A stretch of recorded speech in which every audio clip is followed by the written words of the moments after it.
అందరికీ నమస్కారం అండి. నా పేరు వెంకట నరసమ్మ. నా కొడుకులకి చిన్నప్పుడు జ్వరం వచ్చినా, సందులు వచ్చినా మా అమ్మ దగ్గర లేదు కాబట్టి నాకు సరిగా తెలీదు. అసలు మా అత్తమ్మకు చెబితే పట్టించుకోపోయేది, తాగేది ఫుల్లుగా పట్టించుకోపోయేది. ఇట్లా కనీసం అత్తయ్య బాబు జ్వరం వచ్చిందన్నా కూడా పట్టించుకోపోయేది.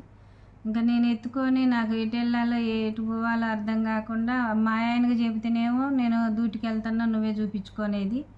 అట్లయినా కూడా ఆయన డ్యూటీకి వెళ్ళినప్పుడు నేను పోయి అక్కడ నాగారం, ఏటూరు నాగారం పోయి పిల్లగాళ్ళ హాస్పిటల్ చూపించుకొని తీసుకొని వచ్చేదాన్ని.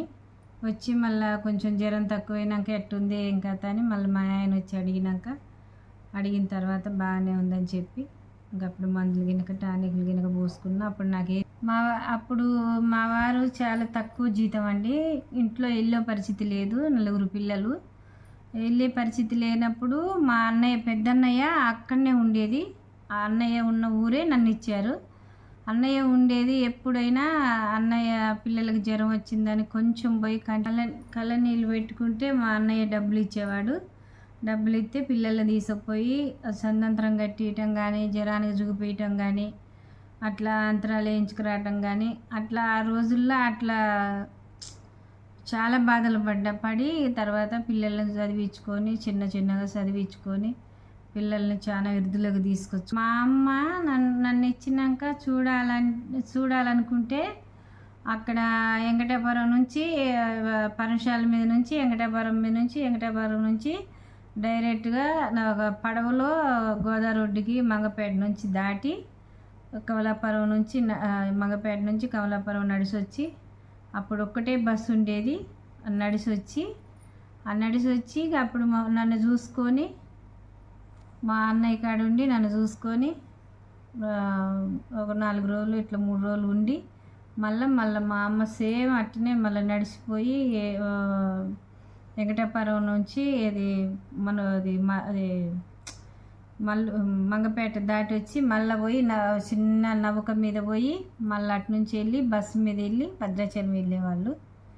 అప్పుడు అన్ని రోజులు అట్లా. అప్పుడు సరిగా బస్సులు లేవు, టైం కూడా బస్సులు రాకపోయాయి, కమలాపురం రాకపోయాయి. అనంకొండ బస్సులు కూడా సరిగా లేవు. అప్పుడు 1-2 బస్సులే ఉండేది అనంకొండ అంటే భద్రాచలం నుంచి అట్లా వచ్చేది. నడిపన్నయ్య కన్నయ్యగూడెం నుంచి కమలాపురం రావాలంటే ఆ నడిపన్నయ్య వచ్చి అక్కడ అది వెంకటాపురంలో పెద్ద గోదావరి వచ్చింది. పెద్ద గోదావరి వచ్చేసరికి ఇంక అక్కడ కూర్చొని ఆ గోదావరి తగ్గిందాక మంగపేట గోదావరి పడవ మీద రావాలి. దాటనీయకోకుండా ఉంది కాబట్టి అక్కడనే ఒక 3 రోజులు 4 రోజులు కూర్చొని ఒక చిన్న గుడిలాగుంటే అక్కడ కూర్చొని 3 రోజులు ఎవరిని అన్నం అడగకుండా, ఎవరిని తినమన్నా కూడా తినకుండా, ఏమన్నా మళ్ళీ వాళ్ళు ఎవరన్నా ఏదన్నా పెడతారేమో అని తినకుండా అట్టనే కూర్చున్నాడంట. పాపం ఏ పుణ్యాత్తుడో చూసి ఏంటి బాబు ఇక్కడ కూర్చున్నావు ఏంటంటే, నేను అక్కడి నుంచి కన్నయ్యగూడెం నుంచి వచ్చిన, భద్రాచలం కన్నయ్యగూడెం నుంచి వచ్చిన, అక్కడి నుంచి వచ్చే వాళ్ళకి ఇక్కడ గోదావరి దాటనీయట్లేదు, పడవ కూడా పోవట్లేదు, అందుకోసం కూర్చున్నానండి అంటే, సర్లే బాబు అన్నం తిందురా అని 2 రోజుల తర్వాత తీసుకుపోయి అన్నం పెట్టి మంచిగా ఛార్జీకి డబ్బులు ఇచ్చి మళ్ళీ గోదావరి తగ్గినాక పడవ ఎక్కిచ్చేసి ఇటు కమలాపురం దాటిచ్చి ఇంక అక్కడి నుంచి మంగపేట నుంచి వచ్చిండంట. మా పెద్దన్నయ్య కాడికి వచ్చిండు మా చిన్నన్నయ్య, రెండో అన్నయ్య. మా ఇంటి ముందు ఒక తునికి చెట్టు ఉంది.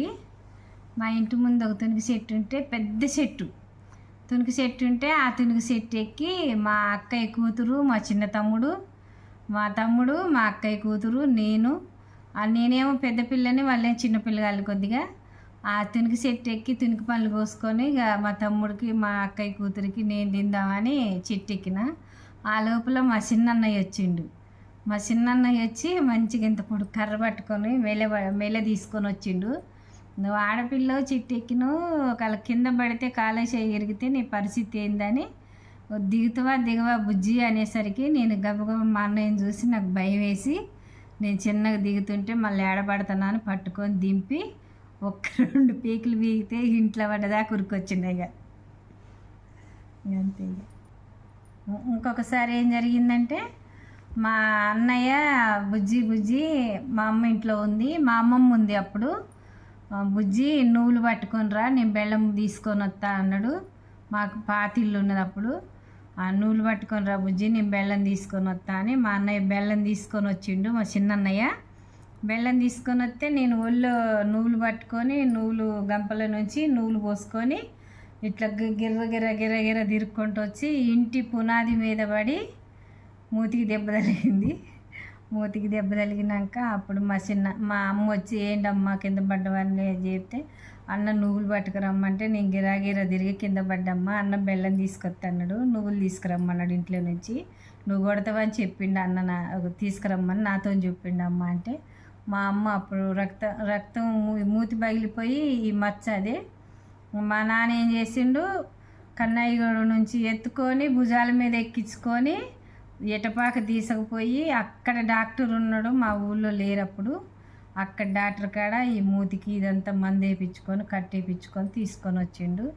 అక్కడ నుంచి భుజాల మీద ఎత్తుకొని పోయి మళ్ళీ ఎత్తుకొని తీసుకొని వచ్చిండు. అప్పుడు నేను ఒక 4 సంవత్సరాలు 5 సంవత్సరాల పిల్లనప్పుడు, నేను చిన్నపిల్లని. నేను మా అమ్మ నన్ను అప్పుడప్పుడు తిట్టేది, పని చేయవు ఏం చేయవు, ఊరికి ఏదన్నా అంటున్నావు మీ అయ్య కాడికి ఏడుచుకుంటూ వెళ్తావు, నువ్వు పని చేయవు ఏం చేయవు అని మా అమ్మ తిట్టేది. మా అమ్మ తిడితే ఇక నేను ప్రతిసారిగా నేను ఏదో ఒక పని చేసినా కూడా మా అమ్మ తిట్టేది.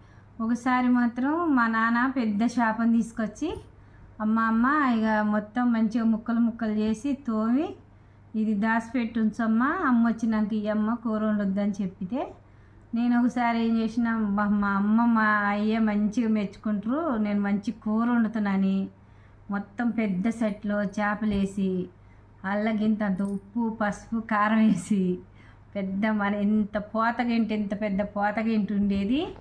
ఆ గంట పట్టుకొని మా అమ్మ వచ్చేసరికి మొత్తం పొయ్యి కింద కట్టెలు పోయేప్పుడు పెద్ద మంట పెట్టి మొత్తం పప్పు తిప్పినట్టు తిప్పించిన. మా అమ్మ తిప్పించేసరికి వచ్చి మా అమ్మ వచ్చి, అమ్మ ఆ చేపలు తెచ్చిండా మీ అయ్య అంటే, అమ్మ చేపల కూర వండినా అని చూపించిన. మొత్తం నీళ్ళు పప్పు అయిపోయింది. ఏదమ్మా అంటే అమ్మ చూపెడితే, మా అమ్మ అయితే నన్ను ఒక్క దెబ్బ కొట్టలేదు. సర్లే అమ్మ అయితే అయిందిలే, అట్లా ఎందుకు చేసినావు అమ్మ, వద్దమ్మ వద్దు అట్లా చేయబాకు ఇంకోసారి అని చెప్పింది. ఇంకా పక్కకు పెట్టేసి మొత్తం మాడిపోయింది. పక్కకు పెట్టేసి మా అమ్మ మళ్ళీ పచ్చడి నూరి మా అయ్య వచ్చినాక మళ్ళీ పెట్టింది అన్నం. ఏందమ్మ చేపలు అట్టెందుకు చేసినావు అంటే, వండితే మంచిగా మెచ్చుకుంటావని చేసిన అయ్యా అని నేను అన్నా. మా అయ్య ఒక్క మాట కూడా అనలేదు. అప్పుడు నా వయసు ఎంత, 4-5 సంవత్సరాల పిల్లని నేను. అట్లా చేసిన తెలియక నేను. కానీ మా అమ్మ మా అయ్య ఒక్క దెబ్బ కూడా కొట్టలేదు నన్ను.